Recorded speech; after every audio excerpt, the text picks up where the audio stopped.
On old maps, there is a name that appears quietly and confidently, stretched across vast regions of Eurasia, like a statement that requires no explanation. Tartaria. It sits there in careful ink, sometimes labeled simply, sometimes divided into smaller regions, sometimes occupying spaces that today belong to many different nations. For centuries, cartographers wrote it without hesitation. It was not exotic. It was not marginal. It was part of how the world was understood. And then, just as quietly, it faded. If you search for Tartaria in modern classrooms, it is absent. In textbooks, it is reduced to a footnote, a vague geographic label, an old-fashioned term with little relevance. In popular memory, it barely exists at all.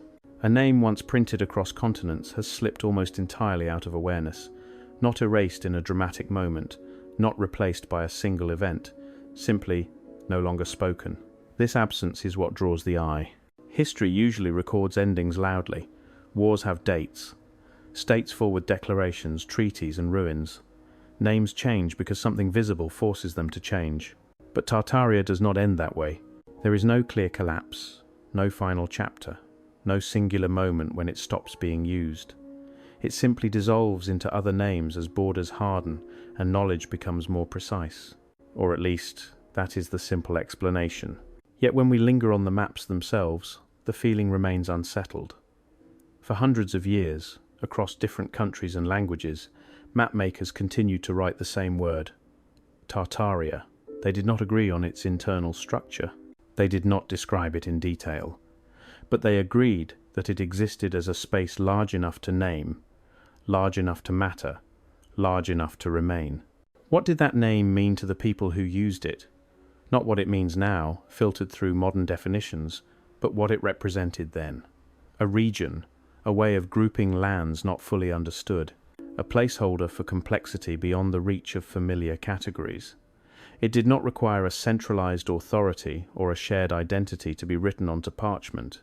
It required only one thing, that enough people accepted the term as useful, and then the usefulness ended. As exploration advanced, as borders sharpened, as nations defined themselves more narrowly, the broad labels lost their purpose. The world became smaller, more specific. Tartaria fragmented into provinces, states, and empires, with names we recognize today. The old word did not fail. It became unnecessary. Still, something about its disappearance feels incomplete, not suspicious, not dramatic, just unfinished. A sense that a name once carried more weight than we now remember. That it pointed to a way of understanding the world that no longer fits our modern habits of classification. This is not a story about a lost power or a hidden ruler. It is not a declaration that something was taken away. It is a quieter question. How much of history disappears not because it is destroyed, but because it no longer fits the shape of the stories we prefer to tell? When a name vanishes, does the reality it described vanish with it, or does it simply change form? Tartaria may not have vanished at all. It may have only slipped out of focus, leaving behind a faint outline on old paper and an uncomfortable feeling that the past once felt larger, less defined, and harder to contain than the versions we have learned to remember. In the historical record, Tartaria is far less dramatic than modern imagination often makes it. It does not appear as a unified state, a centralized power, or a coherent civilization with borders, rulers, and institutions clearly defined. In fact, when examined carefully, Tartaria functions less as a political reality and more as a category, a broad, flexible label used by Europeans to describe regions that lay beyond their detailed understanding. For centuries, European knowledge of the vast interior of Eurasia was limited. Travel was slow, information fragmented, and reports often second-hand.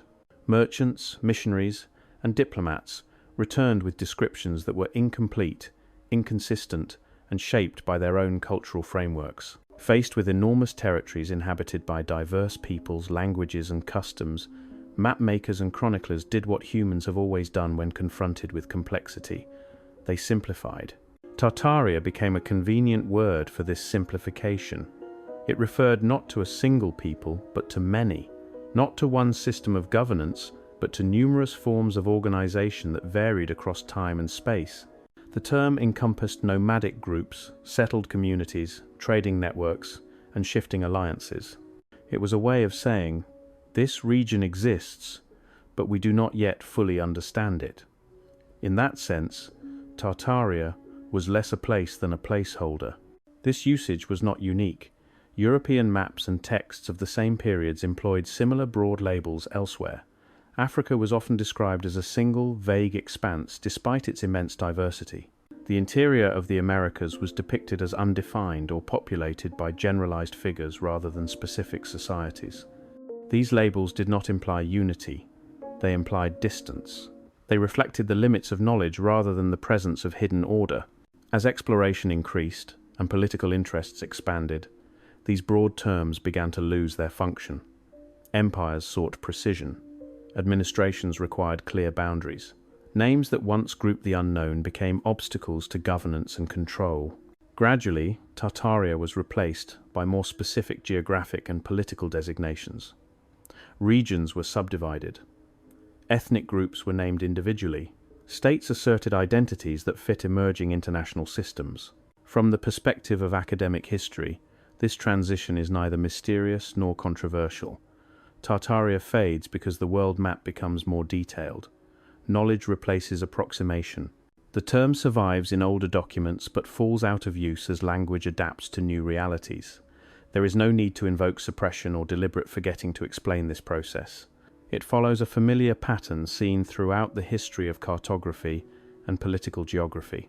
What is important, however, is what this explanation does not do. It does not deny the lived reality of the people who inhabited those regions. It does not suggest that Tartaria was imaginary.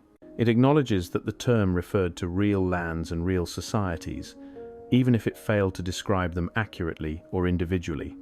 Tartaria was not a civilization in itself, but it contained civilizations. It was not a state, but it overlapped with many forms of governance. Its vagueness was a reflection of the observer, not the observed.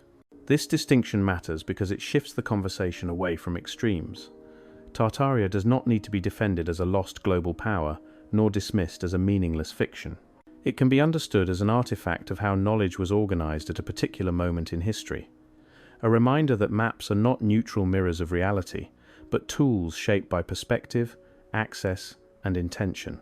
Seen this way, Tartaria becomes less a problem to solve and more a window into how historical understanding evolves.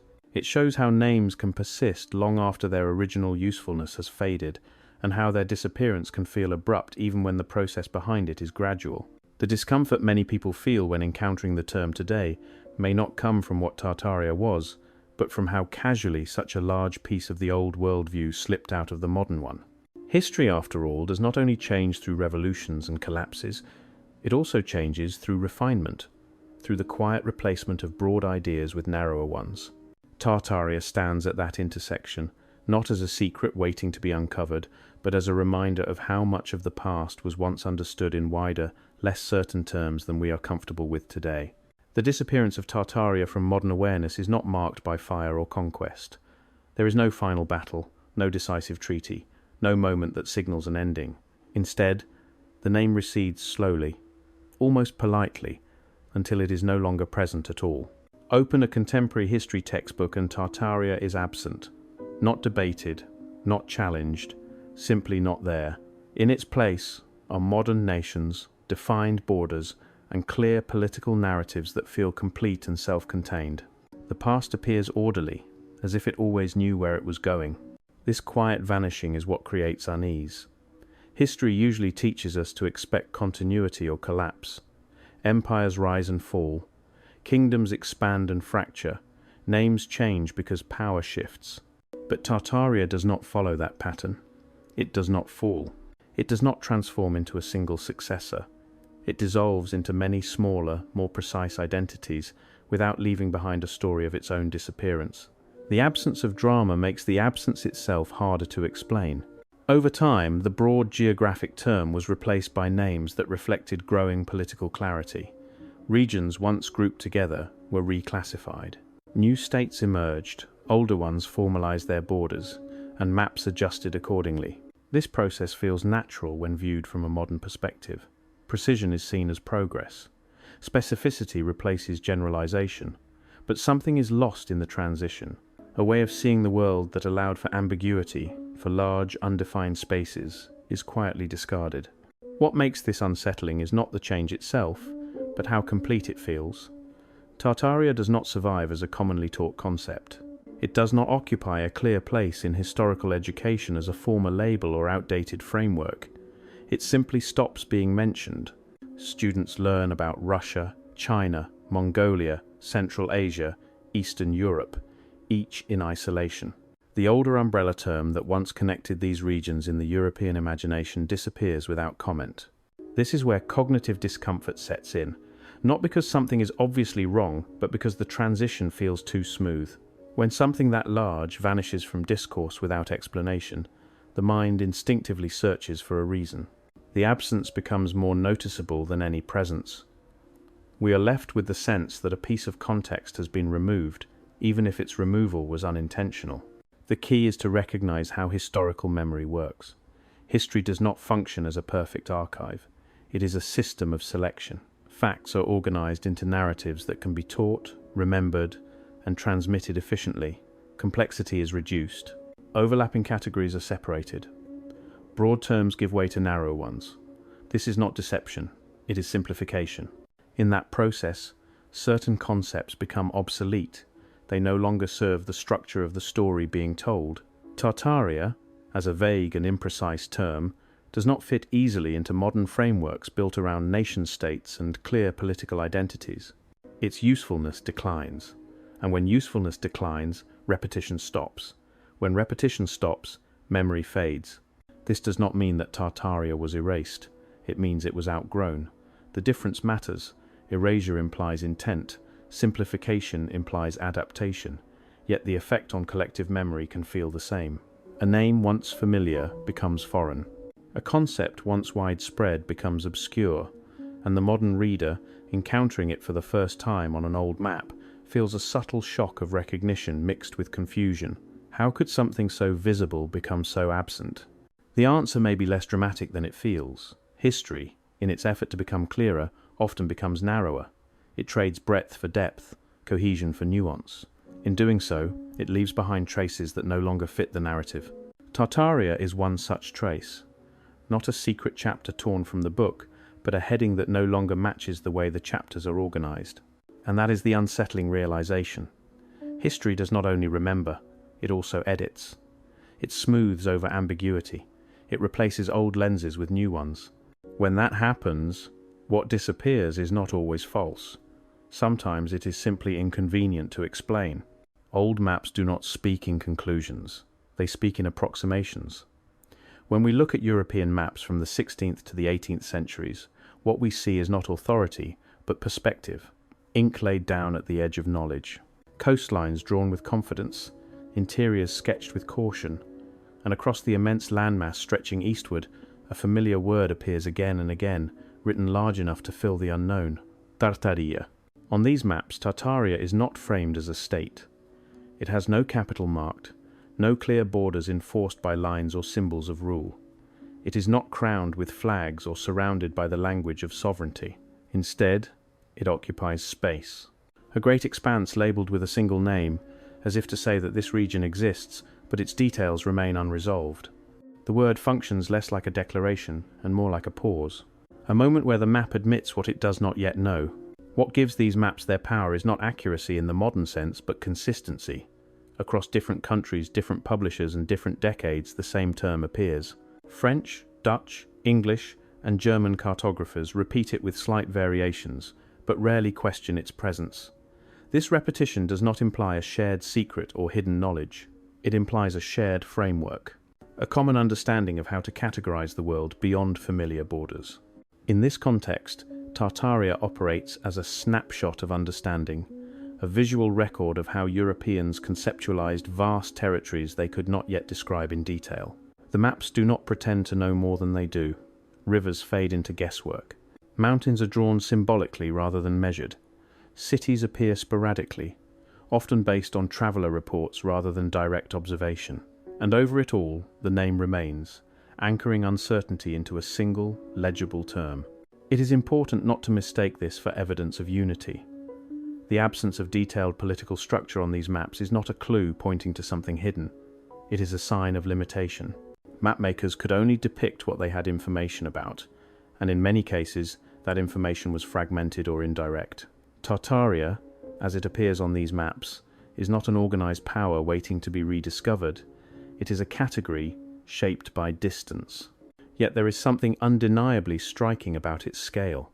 Tartaria is large, larger than most named regions of the time. Its presence reminds us that historical understanding once tolerated vast zones of ambiguity. Today, maps strive for precision.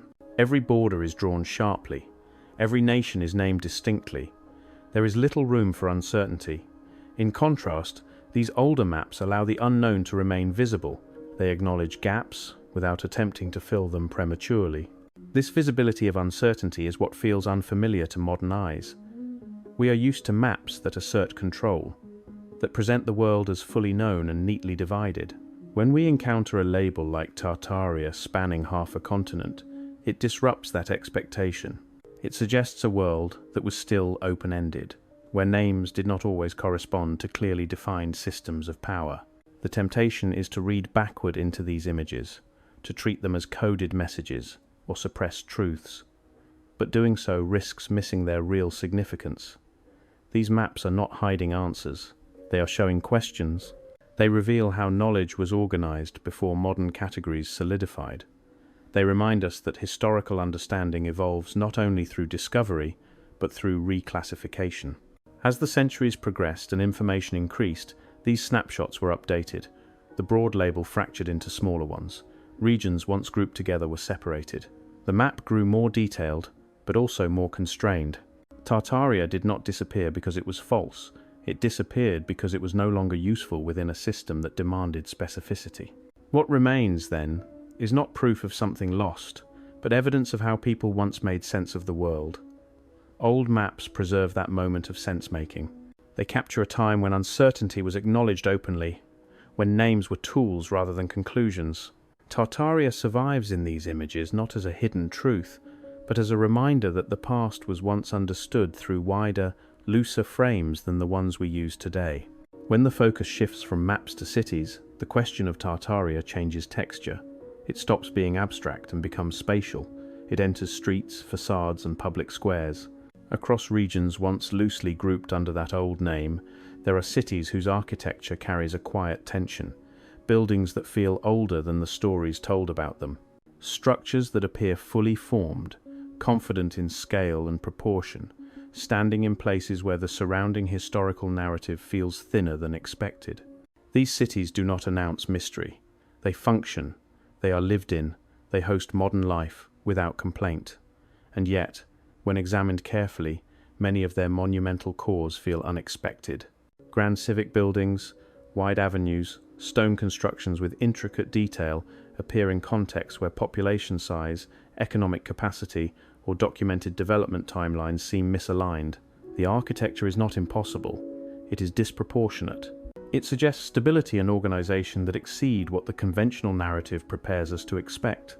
In many cases, the question is not who built these structures, but how seamlessly they appear in the record. Construction processes are vaguely described or absent altogether. There are dates of completion, records of renovation, mentions of use, but the origins themselves feel strangely quiet. Buildings seem to enter history already complete, already integrated into urban life. The focus of documentation often begins after they exist, not during their creation. This absence of process creates a subtle sense of displacement, not disbelief, but dissonance. Architecture usually leaves a trail: plans, budgets, workforce records, phases of construction. When those trails are faint or fragmented, the result is not proof of anything hidden. It is simply a gap in explanation, a feeling that the physical environment arrived faster than the story around it. What these structures imply is not extraordinary technology, but ordinary continuity. They reflect societies capable of long-term planning, standardized knowledge, and shared aesthetic language. These are not the marks of chaos or improvisation. They are the marks of systems that functioned smoothly enough to leave behind confident, cohesive results. A stable society does not need to explain itself loudly. It builds, uses, and moves on. The sense of something not belonging arises when these environments are placed against simplified historical timelines. If a city is described as young, but its architecture feels mature, the mind searches for an explanation, not because something must be wrong, but because the pieces do not align cleanly. The discomfort comes from contrast, from seeing built environments that suggest long continuity embedded in narratives that emphasize recent origin or rapid emergence. This is particularly noticeable in public architecture. Large halls, administrative buildings, transport hubs, and monumental infrastructure imply governance, coordination, and predictability. They are designed to serve populations that expect permanence. When such buildings appear early in a city's recorded life, the implication is not mystery, but missing context. Something had already stabilized before the record chose to begin. Importantly, this does not mean these cities belong to a single forgotten culture or unified tradition. Architectural styles vary widely. Materials differ. Techniques adapt to local conditions. What they share is not a signature, but a scale of ambition. An assumption that the future would exist long enough to justify the effort, that people would remain to use what was built. This is where the connection to Tartaria becomes psychological rather than factual. The old term grouped regions that modern history later separated. When looking back, some viewers project unity where there was likely diversity. But the shared feeling does not come from similarity, it comes from proportion, from encountering built environments that feel more settled than expected for their place in the story. The danger is to turn that feeling into certainty, to label the unexpected as impossible. But the more productive response is restraint, to acknowledge that architecture can outlast memory, that cities often preserve evidence of organization long after the systems that produced them have dissolved or transformed. The buildings remain, while the explanations fade. In that sense, the architecture associated with regions once called Tartaria does not prove anything about a lost civilization. It illustrates something quieter, that history often remembers outcomes better than processes. That stable, organized societies can leave behind confident physical traces without leaving behind equally confident narratives. And that when we encounter those traces today, the discomfort we feel may not be a signal of deception, but a reminder of how much context can be lost even when stone remains standing. History does not survive as a complete record, it survives as a story shaped to be remembered. This is not a flaw in the process, but a necessity. Human memory, whether individual or collective, cannot hold infinite detail. Faced with complexity, it compresses. Faced with ambiguity, it categorizes. Faced with vast, overlapping realities, it creates labels that make the world manageable. Tartaria, seen through this lens, shifts from being a historical object to a cognitive one. Collective memory operates by reduction. Events are grouped, regions are named, long processes are shortened into moments. This is how history becomes teachable, repeatable, and stable across generations. Without this compression, the past would remain too unwieldy to transmit. But compression has a cost. It flattens variation. It removes edges. It replaces uncertainty with clarity, even when clarity is an approximation. When European observers encountered immense territories filled with unfamiliar peoples, languages, and social systems, they did not experience them as modern researchers do. They encountered them piecemeal. Through trade routes, diplomatic reports, travel accounts, and second-hand descriptions, the resulting mental map was fragmented. To hold it together, broad labels emerged.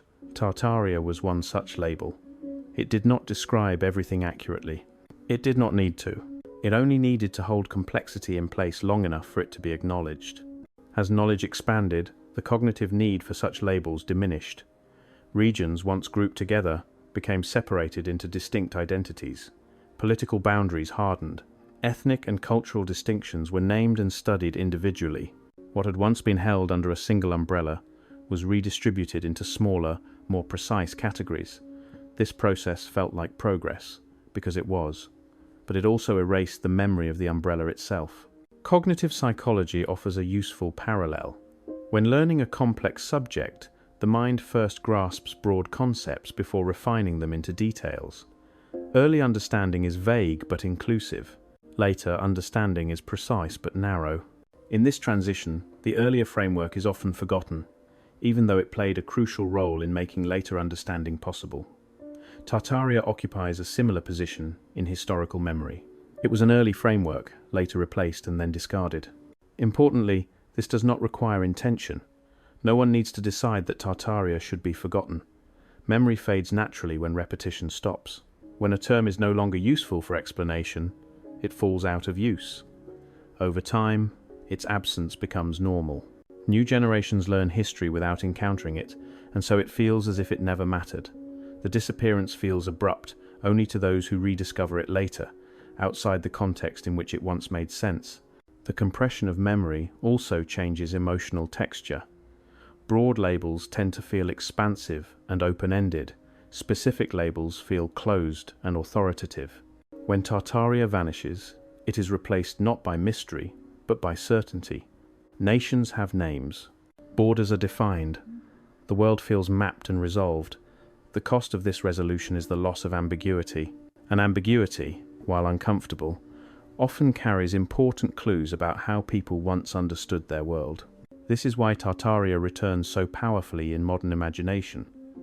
Not because it points to a hidden truth, but because it represents a form of historical ambiguity that no longer has a place in simplified narratives. In an age saturated with precise data and rigid categories, the rediscovery of a forgotten, undefined label triggers discomfort. It exposes the fact that the past was once less tidy than we prefer to believe. Understanding Tartaria as a phenomenon of collective memory allows the conversation to shift. It is no longer about proving or disproving a lost civilization. It becomes about recognizing how history is shaped by the limits of human cognition, how complexity is reduced to survive, how names are tools, not truths, and how what disappears from memory is not always what was least important, but often what was hardest to simplify. Tartaria did not return because new evidence suddenly emerged. It returned because the conditions for remembering it changed. In the modern world, faith in grand, unified narratives has weakened. Political systems feel unstable. Institutions feel distant. Official explanations, even when accurate, often feel incomplete. In this atmosphere, people do not necessarily reject history. They question its framing. They sense that something in the story does not fully account for the scale and complexity of the past. This sense of absence is subtle. It is not a conviction that history is false, but an intuition that it is simplified, that the official version, while functional, leaves out texture. When people encounter an old map labeled Tartaria, the reaction is rarely belief. It is recognition, a feeling that the past once contained categories and understandings that no longer fit within modern boundaries. The name feels like a missing puzzle piece, not because it explains everything, but because it suggests that something was removed to make the picture cleaner. The internet amplifies this process. For the first time, fragmented materials that once lived in separate archives are visible side by side. Old maps, architectural photographs, travel accounts, and academic papers circulate freely. Patterns emerge not because they are coordinated, but because they are juxtaposed. The human mind is naturally drawn to connection. When enough fragments appear together, they begin to feel meaningful, even if the meaning is uncertain. This environment does not create belief out of nothing. It accelerates interpretation. A broad, ambiguous term like Tartaria becomes a canvas onto which modern anxieties are projected. People dissatisfied with linear progress narratives find in it a symbol of complexity lost. Those uneasy with institutional authority see in it an example of how knowledge changes over time. The term becomes less about the past and more about the present moment's relationship with history. It is important to recognize that this resurgence is not inherently irrational. Questioning narratives is a natural response to information overload. When people feel disconnected from how knowledge is produced, they seek alternative frameworks that restore a sense of depth. Tartaria offers that depth precisely because it lacks resolution. It invites exploration rather than instruction. At the same time, ambiguity carries risk. When uncertainty is framed as certainty, speculation hardens into belief. This is where careful storytelling matters. The goal is not to validate unfounded conclusions, but to acknowledge why the questions resonate. Dismissing interest in Tartaria as ignorance misses the point. The interest arises from a genuine desire to understand how the past is constructed and why certain concepts fade. Socially, Tartaria functions as a mirror. It reflects a broader cultural shift towards skepticism of simplified explanations. People are less willing to accept tidy stories that leave no room for doubt. They are more aware of how narratives are shaped by perspective, access, and power. In this context, rediscovering an old, undefined label feels like an invitation to look behind the finished product of history and examine its scaffolding. This does not require belief in a lost civilization or a hidden truth. It requires only curiosity about how knowledge evolves. Tartaria becomes a conversation starter rather than a conclusion. A way to ask why some ideas persist while others vanish, and how the act of remembering is influenced by the tools available to us. The virality of Tartaria, then, is not about deception. It is about dissonance, a collision between modern expectations of clarity and the messy reality of historical understanding. When those collide, people do not always look for answers. Sometimes, they look for permission to ask better questions. At this point, it becomes necessary to slow the conversation down, not to dismiss the questions that Tartaria raises, but to place them carefully within the limits of what science and historical scholarship can responsibly say. There is no credible evidence for a unified political entity called Tartaria, functioning as a single empire, state, or centralized civilization. No continuous administrative records, no shared legal systems, no consistent material culture that would indicate one coherent power stretching across Eurasia.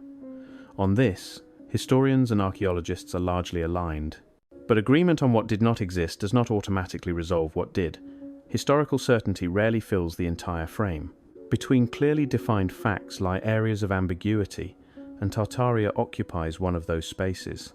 The term appears consistently in historical documents, maps, and accounts, yet it resists precise definition. That resistance is not proof of something hidden. It is evidence of how incomplete knowledge was once managed. Science and history are often misunderstood as engines of finality. In practice, they are systems of constraint. They define what can be said with confidence, what remains speculative, and what must remain unanswered for now. Tartaria, as a concept, falls squarely into the second category. It is not a falsified idea, but an imprecise one. And imprecision, in historical terms, is not an anomaly. It is the norm. The danger arises when gaps are treated as intentional omissions. A lack of evidence is interpreted as suppression. Uncertainty is reframed as conspiracy. This leap is emotionally understandable but methodologically flawed. History is full of gaps not because someone removed them, but because not everything survives. Not every society leaves the same kind of trace. Not every process produces durable records. And not every label used in the past aligns neatly with modern analytical categories. What we can say with confidence is this: Tartaria reflects a period when large regions were understood broadly rather than precisely. It reflects a time when names functioned as tools for orientation rather than descriptions of political reality. The persistence of the term across centuries suggests usefulness, not unity. Its disappearance suggests refinement, not erasure. Science does not reject Tartaria because it threatens established knowledge. It reframes it because the question being asked has changed. Modern historical inquiry is less concerned with broad labels and more concerned with localized systems, specific cultures, and verifiable connections. In that framework, Tartaria becomes too vague to serve as an analytical unit. It dissolves not because it was wrong, but because it was no longer precise enough.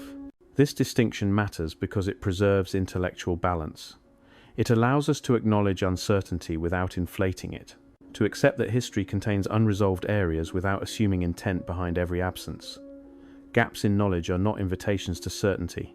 They are reminders of scale, of time, and of the limits of what can be reconstructed. Tartaria sits at the edge of explanation, not outside it. It marks a boundary between what was once broadly understood and what is now narrowly defined. Recognizing that boundary does not weaken historical scholarship. It strengthens it by making its limits visible. The past is not a complete puzzle waiting to be solved. It is a partial record shaped by survival, interpretation, and perspective. And in that record, ambiguity is not an error. It is an honest condition. Tartaria, in the end, may tell us less about the past than it tells us about ourselves. It functions not as a destination, but as a reflective surface. When people encounter the name today, they do not see a clearly defined historical entity. They see a gap, and into that gap, meaning rushes in, not because humans are careless with truth, but because we are uncomfortable with incompleteness. History, as it is usually taught, promises coherence. Causes lead to effects. Societies progress, adapt, and transform in ways that can be summarized and explained. This promise is reassuring. It suggests that the world is intelligible, that the past can be understood if we study it carefully enough. But when that promise feels thin, when explanations feel too polished or too brief, curiosity turns into suspicion. People do not necessarily want a different history, they want a deeper one. Tartaria emerges precisely at that point of dissatisfaction. It is not compelling because it offers answers, but because it appears to resist them. It sits at the intersection of certainty and doubt, where official narratives feel complete but emotionally unsatisfying. The name becomes a symbol for everything that feels missing, compressed, or simplified in the telling of human history. It represents the intuition that something complex has been reduced to something manageable. When history feels insufficient, people turn to story. This is not a failure of reason, it is a fundamental human response. Stories allow us to hold ambiguity without resolving it. They give shape to uncertainty. They create continuity where records fall silent. In this sense, Tartaria is not a claim about a lost civilization. It is a story we tell ourselves about loss itself, about forgotten context, about the sense that the past once contained more layers than we are allowed to see. This is why attempts to debunk Tartaria, as if it were a single, false belief, often miss the point. The appeal is not rooted in a desire to reject evidence. It is rooted in a desire for meaning, for a past that feels expansive rather than finalized, for history that acknowledges its own rough edges. Tartaria becomes a mirror in which modern audiences see their unease reflected back at them. The mirror is uncomfortable because it raises a quiet question. If history is shaped by selection, simplification, and perspective, then how much of what we accept as complete is simply the version that survived best? This question does not accuse historians of dishonesty. It challenges the assumption that survival equals importance, that what remains visible is all that mattered. In looking at Tartaria, people are often looking for permission. Permission to doubt without denying. Permission to ask without concluding. Permission to sit with uncertainty without immediately filling it with certainty. The name provides a focal point for that impulse, a way to talk about the limits of knowledge without having to define what lies beyond those limits. Seen this way, Tartaria is not a hidden truth waiting to be uncovered. It is a reminder that history is not only a record of events, but a reflection of human needs. We need narratives that make sense of loss. We need frameworks that allow the unknown to exist without being dismissed, and when those frameworks disappear, we sometimes rebuild them from fragments, not to escape reality, but to make room for questions that still matter. Perhaps Tartaria was never a place in the way we expect places to be. Perhaps it was never meant to have borders, capitals, or a single voice speaking through time. Perhaps it existed instead as a shape in the mind, a way of holding together what could not yet be separated. A name large enough to contain uncertainty, applied not because it explained everything, but because it explained enough. If that is the case, then its disappearance takes on a different meaning. Tartaria did not fall. It was not destroyed. It was not replaced by something more powerful. It was forgotten because it no longer fit the way we learned to organize the world. As knowledge became more precise, the space for broad, ambiguous categories narrowed. What could not be neatly defined was set aside, not erased, but left behind. History often presents itself as a record of what happened. In reality, it is also a record of what survived being remembered. Names endure when they remain useful. Stories persist when they can be retold without friction. Concepts vanish when they resist simplification. Tartaria may belong to that latter category, too vague for modern frameworks, too expansive for tidy narratives, too undefined to be easily taught. And yet, the faint outline remains, on old maps, in forgotten texts, in the uneasy feeling that something once understood has slipped out of focus. That feeling does not come from evidence of a lost world. It comes from the realization that memory itself has limits, that even the most confident histories are built on layers of selection, omission, and compression. We often think of forgetting as a failure, as loss, but forgetting is also a function. It allows societies to move forward, to refine their understanding, to replace approximation with clarity. Without it, knowledge would collapse under its own weight. Still, every act of forgetting leaves a trace, a residue of what no longer fits. Tartaria may be one such trace, not a secret truth, but a reminder of how much context can vanish without ceremony. In this light, Tartaria becomes less about what existed and more about how we remember. It highlights the difference between past reality and present narrative, between lived complexity and taught simplicity. The world was once larger, messier, and less resolved than the versions we inherit. That does not mean it was more advanced, it means it was less categorized. There is no need to reclaim Tartaria as something it was not. No need to assign it power, unity, or intention it never possessed. Its value lies elsewhere, in what it reveals about the process of historical memory, about how names come and go, about how entire ways of seeing can disappear quietly, leaving behind only questions. And perhaps that is why Tartaria lingers, not as an answer, but as an absence that can still be felt, a reminder that history is not only a collection of facts, but a story shaped by what we choose to carry forward. The past does not disappear all at once. It fades, selectively, according to what we are prepared to remember. So the question is not whether Tartaria was real in the way we now define reality. The question is simpler and far more unsettling. How much of what has passed do we still remember, and how much has already slipped away without us noticing?